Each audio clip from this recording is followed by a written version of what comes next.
বাউলের জন্ম কোথা থেকে? আউল বাউল সহজে কট্টা ভোজা অনেকগুলো নাম আছে। বাহির দিক থেকে শ্রী চৈতন্য ধ্বংস করেছিল মুসলিম সমাজকে। শ্রীকৃষ্ণের পূজা তখন মারাত্মকভাবে শুরু হয়েছে। শাসকদের মধ্যে আলাউদ্দিন হোসেন শাহ, এই যে এখনকার যেরকম সরকার না, ওই রকম সরকার।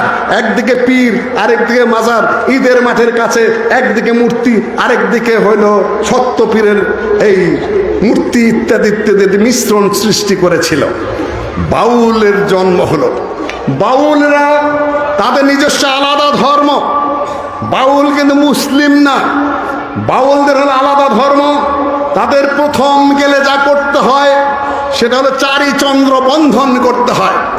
করচারি চন্দ্রবন্ধন হবে তোর রোহিণী সাধন, 3 অক্ষরের তরি দিয়া 7 সমুদ্র করক্ষেপণা, ঘুচে যাবে মন বাসনা, অজপনাম করজপনা। এই চারি চন্দ্রবন্ধন কি? মন, মূত্র, রক্ত, বীর্য, 4টি মিলে তাদেরকে খাইতে হবে।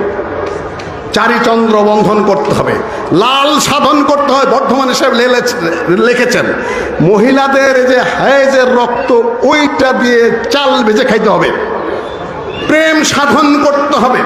পুরুষের যে বীর্য স্খলিত হয় সেই বীর্য দিয়ে চাল ভাজা খাইতে হবে। তারপরে তারা ওই সাধনার মধ্যে ঢুকতে পারবে, লালনের সাধনার মধ্যে।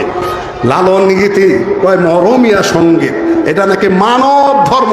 আমাদের ফরহাদ মাযহার সাহেবের সাথে কথা হলে এটা মানব ধর্ম। মানব ধর্ম যদি লালনের হয়, আল্লাহর নবীর ধর্ম কি?